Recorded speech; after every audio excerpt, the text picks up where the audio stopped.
Hey guys, మనమైతే present వచ్చేసి సిద్దిపేటలో అయితే ఉన్నాం. ఇప్పుడైతే నేను మంత్రాలయం అయితే వెళ్ళబోతున్నా, రాఘవేంద్ర స్వామి టెంపుల్కి అయితే.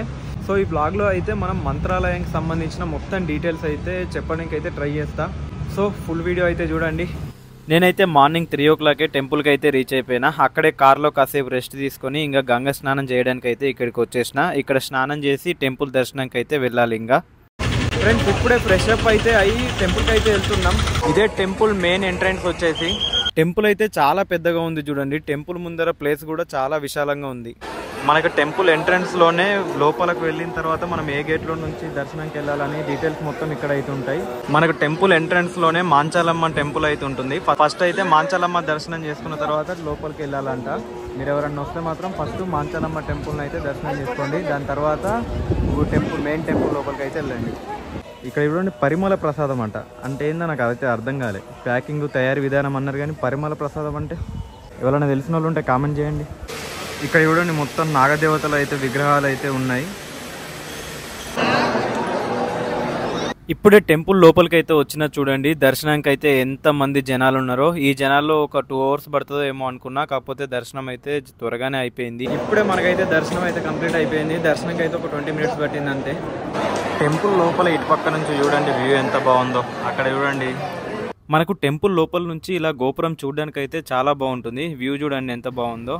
మనకు టెంపుల్ లోపలే చిన్న మ్యూజియం అయితే ఉంటుంది. ఆ మ్యూజియం లోపల చాలా మంది దేవతల విగ్రహాలు, తర్వాత నటరాజస్వామి విగ్రహం, తర్వాత రాఘవేంద్ర స్వామి విగ్రహం, తర్వాత ఈ టెంపుల్కు సంబంధించిన బ్లూ ప్రింట్ అయితే మొత్తం అయితే అవైలబుల్ ఉంటుంది. చూడడం అయితే అస్సలు మర్చిపోకండి టెంపుల్ లోపలికి వెళ్ళిన తర్వాత.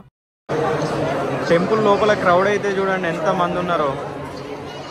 ఎంతమంది ఉన్నా కానీ జల్దీ అయిపోతుంది దర్శనం.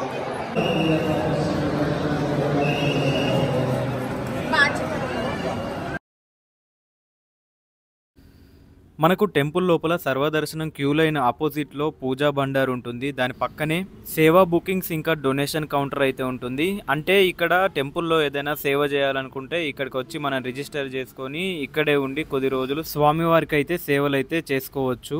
మేము వెళ్ళిన రోజు అయితే స్పెషల్ దర్శనం టికెట్స్ అయితే అవైలబుల్గా లేవు. ఇక్కడ చూడండి, స్పెషల్ దర్శనానికి 1000 rupees అయితే ఛార్జ్ చేస్తారు ఈ టెంపుల్లో. కాకపోతే మేము అదే కౌంటర్లో నుంచి ఫ్రీగా అయితే వెళ్ళి దర్శనం అయితే చేసుకున్నాం. మీరు 1000 rupees పెట్టి దర్శనంకి వెళ్ళాల్సిన అవసరం లేదు. ధర్మ దర్శనమే ఒక 20 minutesలో అయిపోతుంది.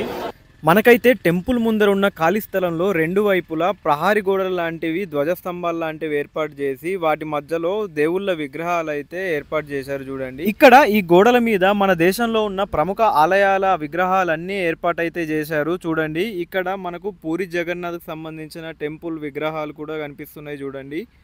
అలాగే ఇక్కడ దేశంలో ఉన్న అన్ని ప్రముఖమైన విగ్రహాలు అయితే ఏర్పాటు చేయడం అయితే జరిగింది. చూడడానికి అయితే చాలా బాగుంది. టెంపుల్ నుంచి మనకు బయటకు వచ్చిన తర్వాత రైట్ సైడ్ లోనే మనకు ప్రసాదం కౌంటర్ అయితే ఉన్నది. ఇక్కడైతే ఒక పర్సన్కి 3 packets మాత్రమే ఇస్తున్నారు.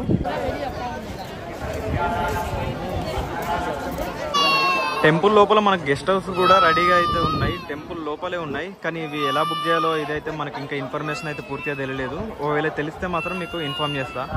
ఇదైతే మనం టెంపుల్ నుంచి బయటకు రాగానే కనిపించే వ్యూ. ఇక్కడైతే చూసుకోవచ్చు, ఈ ఏరియా మొత్తం డివోషనల్ వైబ్తోనైతే నిండిపోయి ఉంటుంది. ప్రశాంతంగా ఉంటుంది ఏరియా మొత్తం. ఇక్కడ చూసుకోవచ్చు, మనకు రాముని విగ్రహం కూడా అయితే మన టెంపుల్ ముందరే ఏర్పాటు చేశారు. చాలా బాగుంది ఈ విగ్రహం అయితే చూడడానికి. మీరైతే కార్లలో వస్తే మాత్రం ఇలా లైన్లో గంటలు అయితే వేచి ఉండాల్సి వస్తుంది. ఒక 1 hour టైం అయితే పట్టింది మాకు ఇట్లా కార్లలో వెళ్ళి పార్క్ చేయడానికి. సో బెటర్ ఏంటంటే మీరు టెంపుల్కి ఎంటర్ అయ్యే 1 kilometer బ్యాకే పార్క్ చేసుకుని అయితే రండి. మళ్ళీ ఊళ్ళో ప్రాపర్ పార్కింగ్ అయితే లేదు. మనం విలేజ్ లోపలికి వెళ్ళి ఎక్కడైనా ఇళ్ళ పక్క పొంటి పెట్టేయడమే. సో మళ్ళీ ఆపోజిట్ వెహికల్స్ రావడానికి కూడా ఇబ్బందిగా అవుతుంది. ఇక్కడ కార్ పార్కింగ్ అయితే ప్రాపర్గా పార్కింగ్ అయితే ఉంది, కానీ ఎంట్రీ అయితే దొరకట్లేదు చూడండి. అక్కడ గేట్స్ అయితే వేసి ఉంచారు. ఈ పార్కింగ్ ఓన్లీ టెంపుల్కి సంబంధించిన కాటేజీలో రూమ్స్ బుక్ చేసిన వారికి మాత్రమేనంట. బుకింగ్స్ లేని వాళ్ళు బయటే పార్కింగ్ చేసుకోవాలి. ఇంకా ఇక్కడ చూడండి, పార్కింగ్ ఎంత ఖాళీ ఉందో. దాదాపు ఒక 50 కార్లు అయితే పడతాయి, అంత ఖాళీ స్థలం అవుతుంది. అయినా కానీ ఈ పార్కింగ్లోకి అయితే ఎంట్రీ అయితే ఇవ్వట్లేదు. ఇవన్నీ 300-400కే అవైలబుల్ ఉంటాయంట రూమ్స్. అన్ని రూమ్స్ అయితే ఫుల్ ఉన్నాయి. ముందే ఆన్లైన్లో బుక్ చేసుకొని రావాలి. మనకు టెంపుల్ పక్క పొంటే ఒక అమ్మవారి విగ్రహం కూడా ఉంటుంది. అది కూడా దర్శనం చేసుకోవడం అయితే అస్సలు మర్చిపోకండి. టెంపుల్కి పక్క పొంటే ఉంటుంది. ప్రసాదం కౌంటర్స్ అయితే క్లోజ్ ఉన్నాయి. ఇలా ఏకాదశి అని చెప్పి ప్రసాదాలు అయితే ఇస్తలేడు. ఈరోజు మార్నింగ్ నుంచి వెదర్ అంతా ఎటేటో ఉన్నది. ఇప్పుడైతే వర్షం పడుతుంది. మనకు టెంపుల్ లోపలికి అయితే సెల్ ఫోన్స్ అయితే అలో ఉన్నాయి. కాకపోతే లోపలికి వెళ్ళిన తర్వాత ఫోటోలు వీడియో తీయడం అయితే ప్రొహిబిటెడ్. కాకపోతే మన వెళ్ళిన జనాలందరూ అయితే ఫోటోలు వీడియోలు అయితే తీసుకుంటున్నారు, నో ప్రాబ్లం. ఒక గర్భగుళ్ళ తీయకుంటే సరిపోద్ది అంతే. సో గైస్, మీకు కావాల్సిన ఇన్ఫర్మేషన్ అయితే ఇచ్చిన అనుకుంటున్నా. ఇది రాఘవేంద్ర స్వామి టెంపుల్ వ్లాగ్ అయితే. ఈ వీడియో కనుక మీకు నచ్చినట్లయితే లైక్, షేర్, సబ్స్క్రైబ్ చేయడం మాత్రం మర్చిపోకండి.